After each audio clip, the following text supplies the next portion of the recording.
नमस्कार। हम लोग इस समय मौजूद है गोरखपुर उत्तर प्रदेश में और चुनाव का क्या माहौल है। सपा के कार्यकर्ता मौजूद हैं। इस बार सपा झंडा गाड़ेगी तो क्या माहौल लग रहा है इस बार? माहौल बहुत बढ़िया है। इंडिया गठबंधन जीत रहा है और इंडिया गठबंधन की सरकार बनने जा रही है।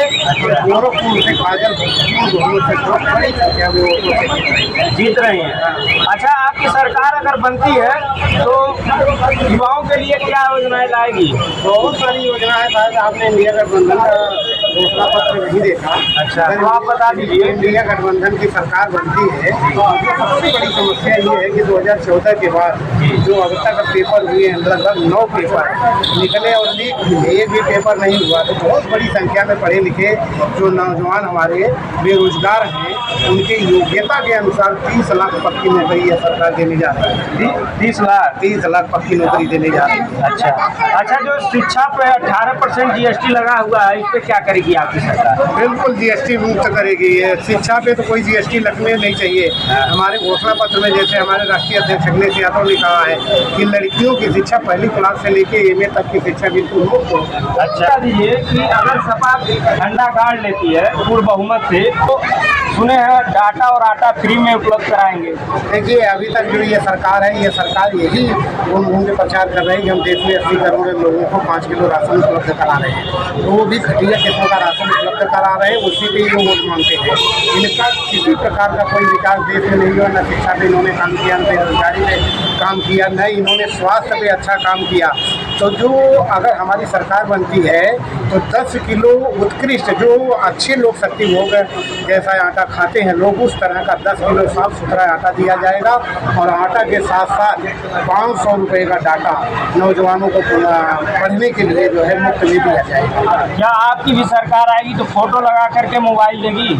नहीं, ऐसा कुछ नहीं है। पहले लैपटॉप बांटा था अखिलेश यादव ने, कहीं कोई उस पर फोटो नहीं लगाया था, ना कोई प्रचार किया था। जो हमारे देश में चाहे वह गरीब घर की कन्याएं थी, चाहे वह अमीर घर की कन्याएं थी, जिन्होंने 12 पास किया उन सबको लैपटॉप दिया था। जिनको चलाने आता था उनको भी मिला और जिन्हें चलाने नहीं आता था उनको भी मिला। आप कह रहे हैं अभी लैपटॉप पर तो फोटो लगा हुआ है माननीय अखिलेश और मुलायम सिंह यादव की तरह। नहीं, वो सरकार के समय जिसकी सरकार आती है तो लगाते हैं, लेकिन इतने बड़े पैमाने पे नहीं। ये लोग किस तरह से जो काम नहीं करते उस पर भी फोटो लगा देते हैं। अच्छा, हाँ, ये भी बात है। ये भी बात है योगी मोदी का। जो काम ये नहीं करते, काम बाद में होगा।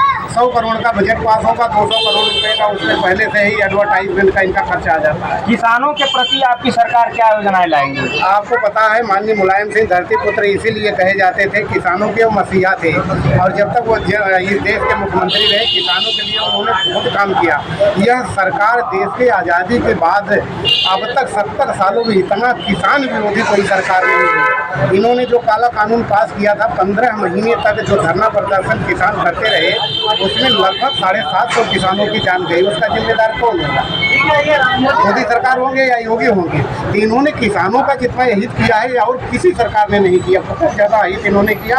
अगर हमारी सरकार बनती है, इंडिया गठबंधन की सरकार बनेगी, तो किसानों की सिंचाई मुक्त होगा, बिजली मुक्त होगा, किसानों को सही MSP दाम मिलेगा। और जो अभी तक 50 किलो का या डाई का वो खाद का बोरी आता था, वो पहले 45 रुपये, अभी 40 रुपये कर दिए। उसमें भी कटौती और चोरी कर रहे हैं और वो भी टाइम से किसानों को बुआई के समय नहीं मिलता। वो तो कह रहे हैं 400 पार। 400 पार वो किसकी कह रहे हैं? ये तो नहीं कह रहे हैं ना कि भाजपा का 400 पार।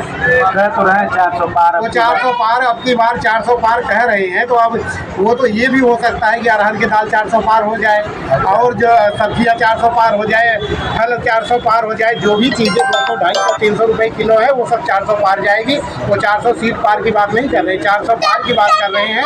तो जो भी महंगाई इस समय देश में चल रही है, वो सब 400 के पार जाएगी अगर गलती से इनकी सरकार बन गई। और इस देश का नौजवान, इस देश का किसान, इस देश का गरीब, इस देश का मजदूर, इस देश का जो पिछड़ा वर्ग है, दलित है, अल्पसंख्यक है, पीड़ित समाज के लोग समझते हैं कि अगर इनकी सरकार बनी तो देश को बर्बाद करने के साथ साथ संविधान को जलाने और संविधान को खत्म करने की भी बात कर रहे हैं। अच्छा, संविधान को जलाने की बात कर भारतीय कई नेताओं ने कहा कि हमारी सरकार बनी, जैसे अयोध्या के वर्तमान के जो सांसद हैं, उन्होंने कहा कि संविधान को बदलने और चलाने के लिए हमें 400 पार जाना ही होगा।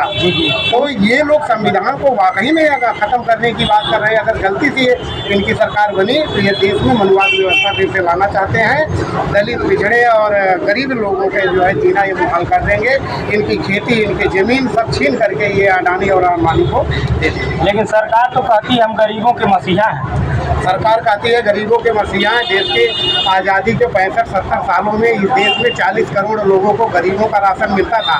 इन्होंने वो डबल गरीबी इस देश में कर दिया, 80 करोड़ लोगों को बना दिया। तो सरकार के गरीबों के मसीहा कहाँ है?